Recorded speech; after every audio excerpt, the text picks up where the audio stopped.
and welcome to the Security Visionaries podcast, a place where we bring experts together to talk about cyber, data, security infrastructure, all sorts of good stuff. I'm one of your hosts, Emily Wearmouth, and today I'm hoping to start a little bit of a fight. Let me explain myself. I've been thinking recently about how CIOs and CISOs seem to have an almost conflicting mandate around AI when they're speaking to their CEOs and being given their tasks for the day. So you've got the CIO who's being specifically asked, it seems to me, to run around the corridors of an organization, disrupting things, finding efficiencies, finding opportunities for productivity, finding new revenue streams, but literally being asked to go and take things apart and rebuild them with AI as part of that process, which sounds great. But what happens when walking those same corridors is a CISO whose mandate from the CEO is to defend the organization, particularly around emerging threats that might pertain to AI. So that's what I want us to talk about on the podcast today. And I've got two excellent guests who hopefully will help us navigate through this little spat. I'm going to start by introducing our first guest, who is representing the CIO corner of the boxing ring, Mike Anderson. So Mike, welcome to the podcast. It's great to be here. Looking forward to the conversation. Hopefully we can make it a fun spar. Yeah, hopefully. So Mike is the Chief Data and Information Officer at Netskope, the security and networking company. I'll put my readers on. He joined Netskope from Schneider Electric and has numerous roles on advisory boards as well. When I'm looking at guests for the podcast, I try and look right back into the depths of their CV and see what they did way back early on in their career to try and get a bit of a feel for how they might come at the conversation. And Mike, I spotted very early on your, I can see the slight beads of sweat and fear as to what's early on your CV, Mike. I spotted that very early on, you did a lot of work with application service providers on data integration. So I'm thinking you're probably coming at this, the idea of data integrations and AI with no fear at all. Is that fair, Mike? Yeah, no fear at all, except fear itself. Yeah. Well, welcome to the podcast. Let me introduce our other guest, because I thought while it would be great to get a CIO and any random CISO, it would be even more fun if it was the CISO who actually works with Mike day to day, because they won't be talking theoretically and they might come with a bit of beef already in the fight. So our other guest is James Robinson, who is the CISO at Netskope. Welcome to the podcast, James. Yeah, I'm here to defend. So James's CV is all about data applications and cloud security. He started off in sort of tech analyst and systems engineer roles. And I did spot, James, very early on in your career that you worked at a major brewers. So perhaps we can have an offline conversation about some of the perks of that job. Anytime, only if we can do it over a drink. Awesome. All right, shall we dive in? So I wanted to start with a question to you, Mike. When you're roaming these corridors and you're looking at the big picture of an organization, how are you determining what you and your team should be spending your time on, making sure you're not just tickling around the edges and really finding the AI projects that have the greatest potential impact for an organization? Where do you go looking? Well, the first one is where we have a really well-defined process, because you can't just if you throw a technology, it doesn't matter what it is, at a bad process, it just gets you to the same outcome faster. So the first thing is make sure we have a sound process. And, one of the things I always say and tell the teams is make sure we follow the revenue. How are we making money as an organization? And where is there friction in that process? And then how can we use technology to help reduce that friction?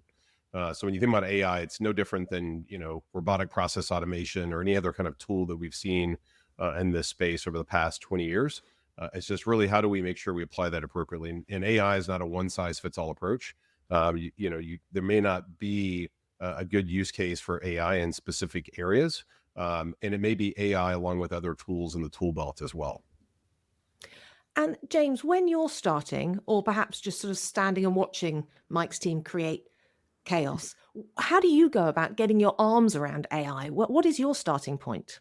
Yeah, I think one of the things that kind of to go contrary, I would say to this topic, Mike and I actually found some common ground in literacy. And so one of the things that we started to identify was people didn't know what their boundaries were, how much should they share, what's approved, what's not approved, and those types of things. And so doing things like Promptathon, I think, was a really good example where I should have wore that shirt instead of this one. Explain to us what do you mean by promptathon? I can see for the purposes of the listener, you're wearing a hackathon t-shirt, but you just said promptathon. What's that? So it was the idea that we would try to get some people to get some ideas flowing, use some approved AI tools. For us, it was Gemini internally.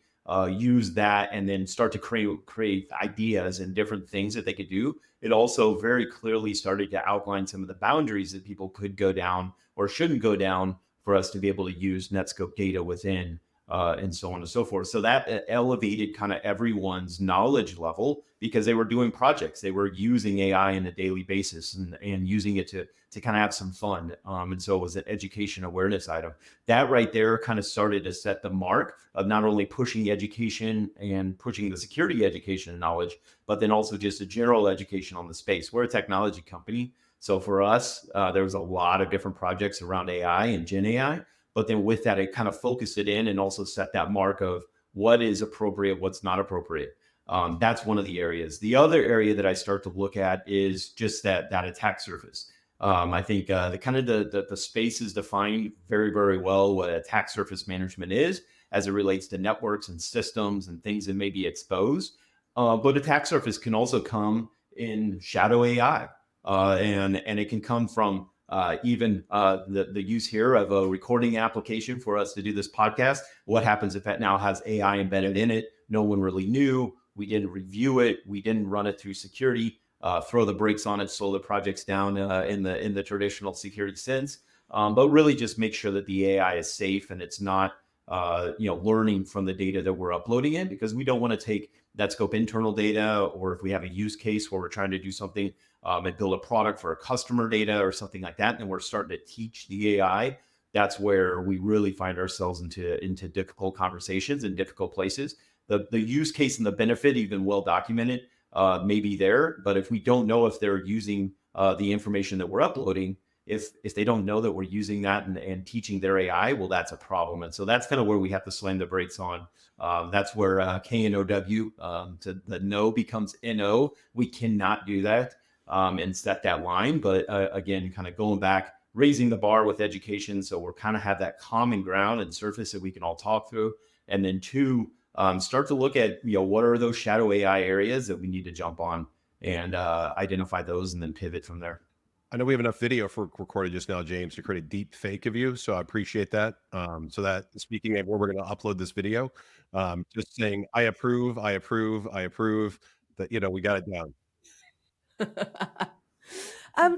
Okay, maybe I should have got someone else onto the podcast, the sort of anonymized user, because it sounds like you two with your promptathon are marching more in step than I'd perhaps set up at the beginning of this conversation. And that maybe it's those shadow use cases emerging from random business units that might be more of the issue here and less of that centralized organizational approach into AI. I'll tell you where the conflict comes in is, just that ability to go as fast from a security review perspective. Mike and I have conversations all the time around this got hung up, or this isn't moving fast enough, or this use case is kind of just sitting and it's been sitting for 2 weeks. Can you get the team to review it? And I think that's where kind of conflict starts to get rooted for most teams. Obviously, the mandate to get into more efficiency and operationalize AI and do all these things, we want that to happen as well on the security side. But we're trying to leverage our processes and procedures. And sometimes, honestly, they're just not fast enough for the business. And so that's one of the things that as a leader, I'm trying to always look and try to figure out, even can we use AI ourselves to be able to speed that up? Why not use the efficiencies of AI to be able to speed things up ourselves? And so we're trying to do the same, but we're just not operating as fast as I'd say the business wants us to. And so, that's where we start to get into conflict, would be in those scenarios or where we're not seeing eye to eye. Right. And it's, kind of not to speak for Mike, but it'd be something like, hey, this is a simple, easy use case. I don't understand why it's hanging up or why it's so slow. Well, it's not that one is hanging up or slow. It's that we have a flood of them coming in from multiple business units and teams. And the backlog is big, over 1,200 assessments that we do a year, reviewing different applications, services, vendors, products that we're producing ourselves, and it just ends up coming in as part of the wave. It's not the droplet of water. It's all the water at once is creating the tsunami that's really running into us. You've been here before, haven't you, James? Because this isn't unfamiliar. This sounds very much like what you went through when cloud started coming in through Shadow AI. So are there any lessons that you've been able to apply to AI coming into the organization that you learned during those heady days of cloud adoption? Yeah, it was cloud. It was e-commerce was another one that had the same. Many of us remember .com and what the flood was there, and everyone wanted to digitize and go online and create some business. So I would say that some of the learnings, hang on tight, try to improve your process for being able to determine really quickly, is this high risk or low risk or medium risk, and then what's the direction. Try to get as much content out and available for other teams to use, even if they're using AI. We've developed gyms internally for use case review, Gemini gyms for that, and Notebook LM, types of items to be able to share where people can at least ask an intelligent question, which would be something like, is this an approved use case? Do I need to go through security review? One of the other things that we try to do, I think others have done this, we did the AI ambassador, which was an amazing project that took us a little while to get off the ground. But once we got it, where we're embedding kind of AI expertise and knowledge of the security review processes and such into the actual engineering teams. That way, they're not always coming to security. Hopefully, by the time it gets to security, it's a thought out use case with good documentation around it, and we can review it much faster instead of going back and forth. And having kind of the inefficiency of asking questions or setting up meetings and those types of items. Mike, is that something that your team's helping with? That sort of that use case analysis and making sure that what turns up on James's team's to-do list has been thought through and actually is going to be useful? Yeah, definitely from an internal technology standpoint, I think James has the unique challenge of facing off to not just our internal teams as we partner together, but also our product side. So there's a lot of use cases there that James has to look at, and the number one question is always what data is going to be used inside that use case, and then also what access. As we start thinking about model context protocol or MCP, what level of permissions does AI have to our internal systems? What data is there? Does it have read-write permissions? How do we apply least privilege access to that? So, James and I have very, very healthy conversations around that. Oftentimes, I think we're both kind of putting brakes on people to say, "Hey, hold on a second. It's not always you're connecting that to Salesforce. Well, there's the crown jewel. That's your crown jewels in Salesforce. How do we pull back on that to make sure?" But I think sometimes you have to slow down to go fast, and I think that. That's one of the things we see as well. But, James and I go through and collect these use cases, and we jointly present these to our board and audit committee on a semi-annual basis. Sometimes every board meeting, there's questions around that because it's moving so quickly. But yeah, I think we both are. I'm also trying going to James going, "Hey, can we go create some more AI for your team to review things faster? Because, I feel like we need a few digital twins in your department." Yeah, that'd be nice to have a bunch of digital twins, honestly. If and agents, that's something that we're starting to explore. I think, Mike, I've heard you say this analogy a couple of times. If you have an hour, spend 50 minutes to design, document, understand what you're trying to build, and then spend 10 minutes to actually build it. And the flip side, what I a lot of times see is that's completely opposite. You spend 10 minutes kind of reviewing and then 50 minutes trying to build something, and then going back through a lot of iteration, which that little bit of planning definitely helps out and helps your security teams as well. So anyone, I guess it's INO or the CIOs listening to this, a little bit more planning would definitely help the security teams to be able to do that review faster. Would be one takeaway.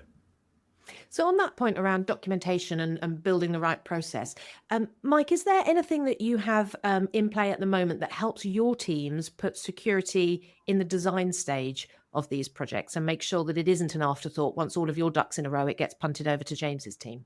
Well, I tell the team the first thing you should do when you start having conversations with any technology partner we think we may use is engage security early in the process and start thinking about the use case, how we're going to use it, and start that. Because if they can't pass our security requirements, there's no way we're going to use the technology. And so that's to me is table stakes. It's foundational to everything we do. That does put more stress on James's team because sometimes we may go through and vet a company and then decide, hey, this isn't it. You fail fast. You find out this isn't really going to prove out. And so, but we want to make sure we do that before, we get way down the path and then find out we've invested a lot of energy, created excitement with the users are going to use this, only to find out we can't move forward. So I think it's always a double-edged sword, but I prefer to make sure it's something we can use versus something we can't, and then fail fast. And that's a good example of where the ambassadors can come in. So we can play that out a little bit, Emily.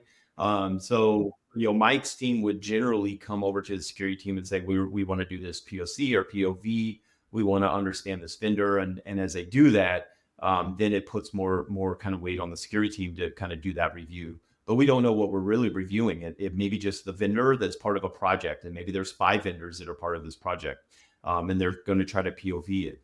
Are there things that we can look at from the security team's perspective that we embed into Mike's, the engineering team that's taking a look at it, that they can do a quick check themselves? They can do a sniff test, so to speak, to say, yeah, I don't think you're going to pass the security review. We're not even really going to engage you just yet. Let's look at the other vendors first that maybe have a higher level of kind of security, responsibility or security maturity.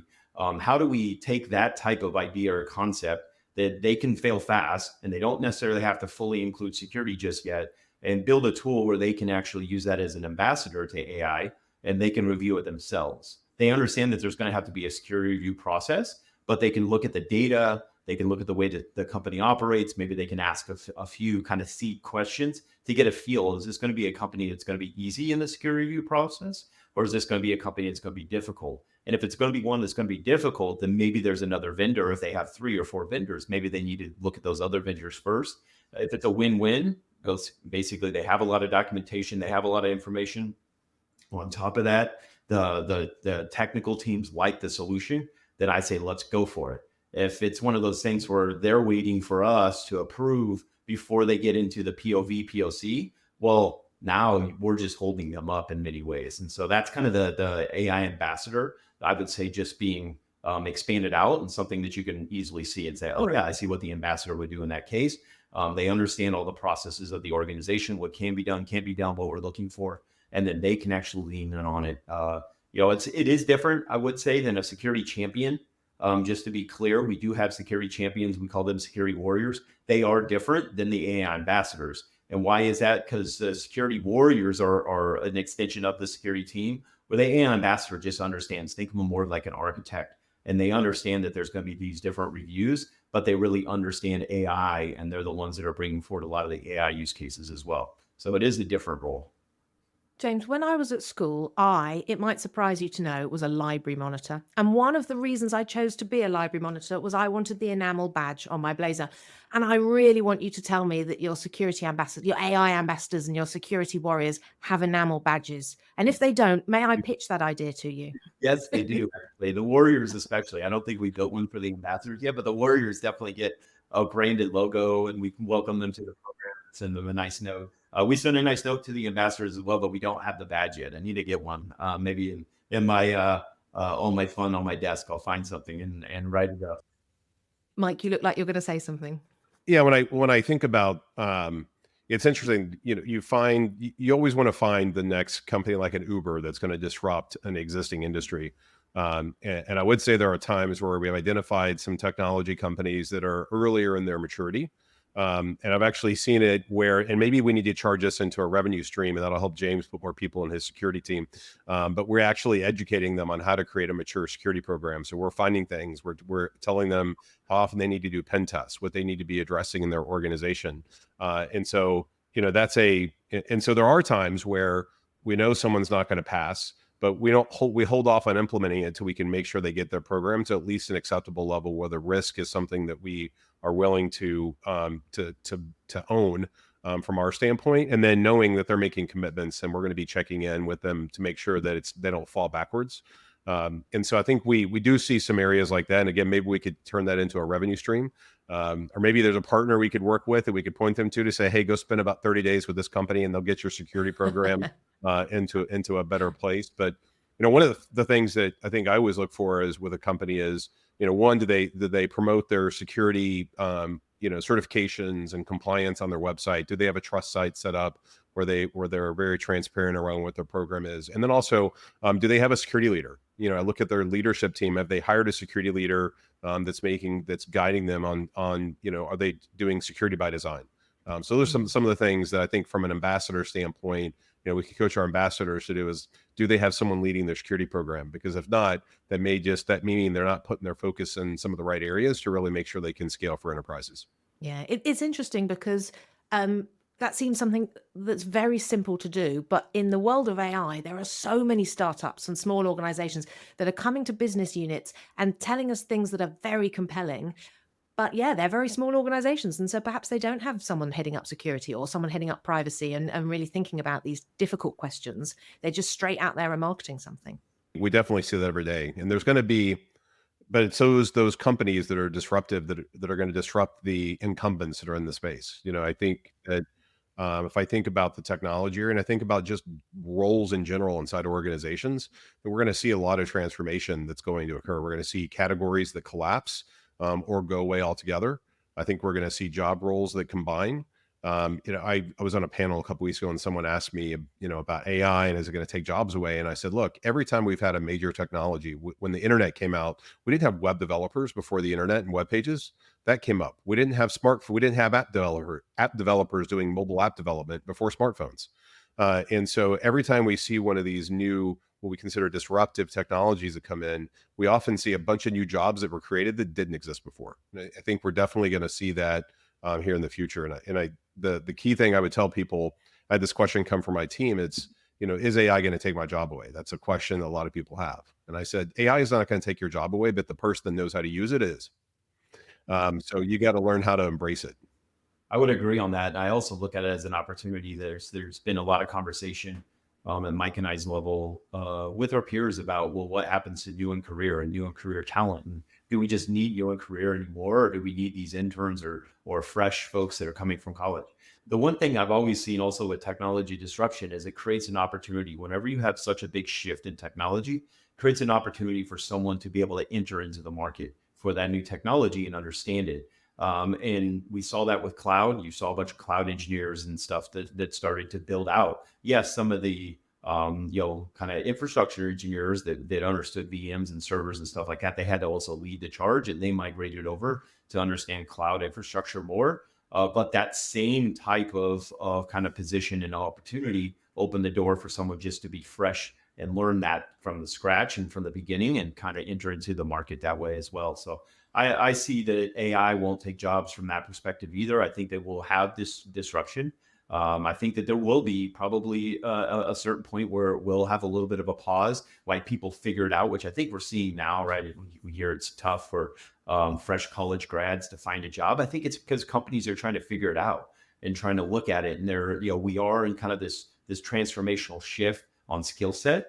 But I think once we figure out what that transformation looks like, I think the skill set will open up, and then be right back to hiring and trying to identify more individuals that can now utilize and leverage and help to support the growth and adoption of this technology. Managing hundreds of agents as a manager is going to be like, the like of it, I would say, would be like managing hundreds or thousands of servers.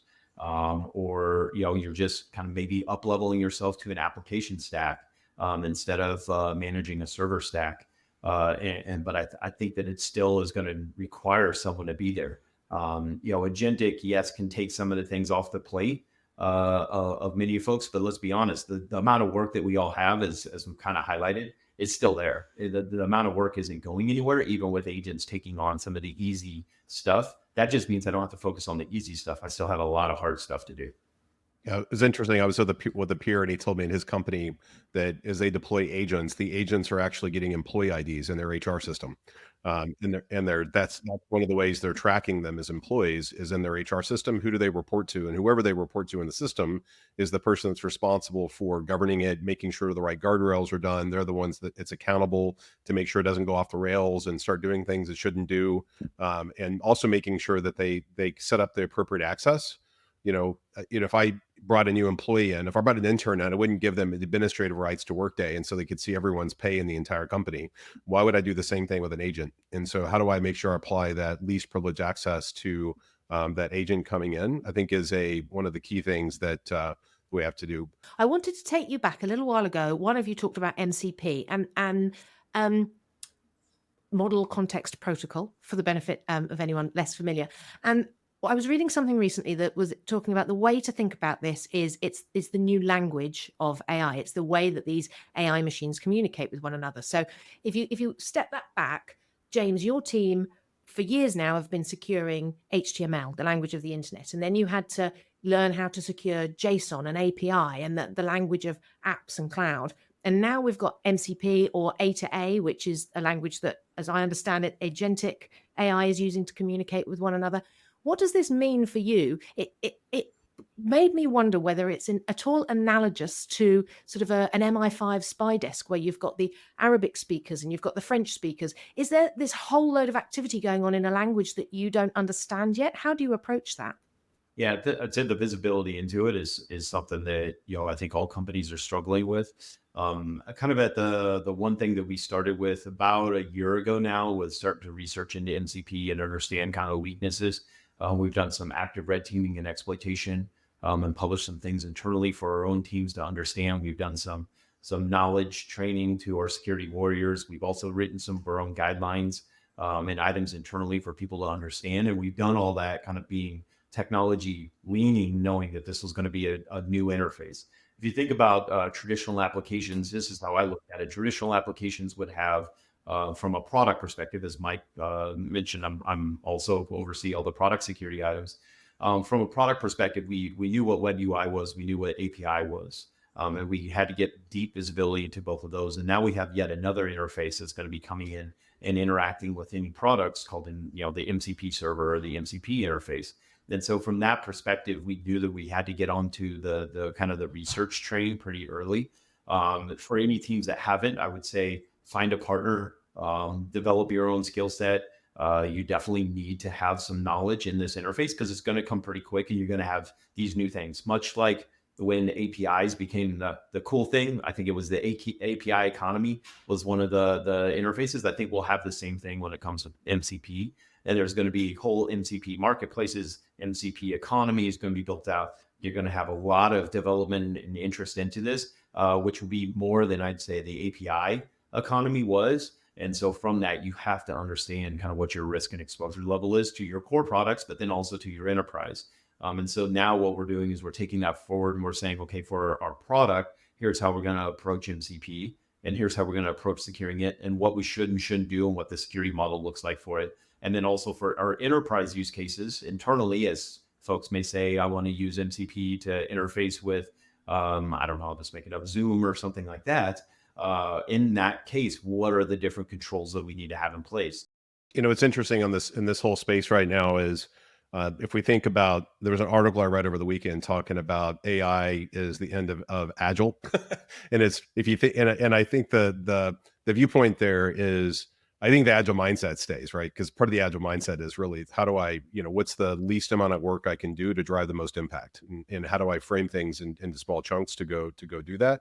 I think the piece that they're talking about is a lot of the focus now is writing in a really good specification. So when you're listening, when I'm sitting here listening to James, what he's saying is write a really good specification so the AI can know what it can and can't do. I was just thinking about maybe we should start uploading the employee handbook into each AI as a governing document to say, don't do anything an employee wouldn't do.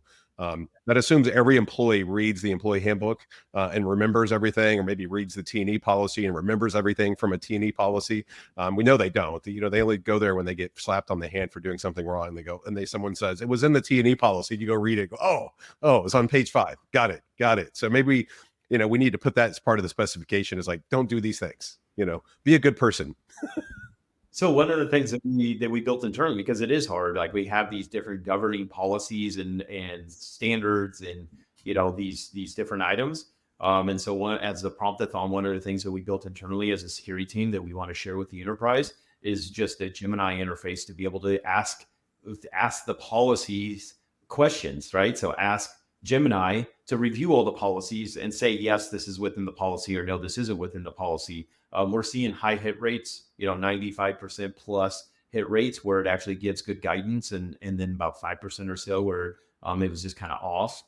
I can see my producer tapping his watch at me. So I've got a question I wanted to close on for both of you. I'm going to start with you, Mike. What is your top tip that our listener or watcher can take away for disrupting their organization in a really positive way with AI? What should they be doing?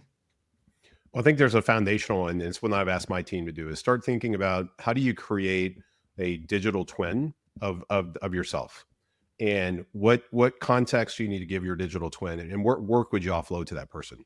And this goes back to the whole point of it's not going to be AI that takes your job. It's going to be the person that knows how to use AI that's going to take your job. And so a lot of that exercise of creating that digital twin is to grow that and exercise that muscle, to make sure we think about how can AI, I think a lot of it, productivity is probably the first and easiest use case to focus on. And so everything that James is talking about around creating a gem that can be used to infer answer questions about the policy is creating a digital twin of someone on his team that would then have to answer those questions if they didn't have the gem. And so it's very much the same way. So start thinking about, first and foremost, how do you create your own digital twin? And that's a great way to really start exercising that muscle in your thinking around AI. I love that. And then James, the same question to you, but with your team defending. So what is your top tip for, it could be a starting point, or it could just be the thing that has had the maximum value for you in defending against AI risks? Don't listen to your CIO. I knew you'd fight. I knew it. I would say, think about the inefficient areas of your security program and try to lean into those. Think about where the puck is heading, so to speak, and know that MCP and A2A interfaces are going to be core, not only to your own operational efficiency as a security program, but then as a business, these are going to open up and unlock new revenue models that you need to be attached to, and you need to be able to support. So start to put together some of that information for those engineers and those teams. Definitely lean in on the ambassador program to keep the work off of your team, so you can still continue to go identify and find that attack surface that's in the form of shadow AI. Understand where data is being used. We recently expanded from just the data classification into data categorization. And that was actually led. Now we have that in the security review process. So it does help us to say this AI is approved for this type of data handling.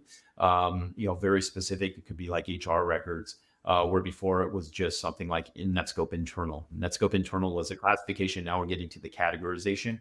And then, don't be afraid to get out there and talk to the teams and lean in and see what they need, for sure.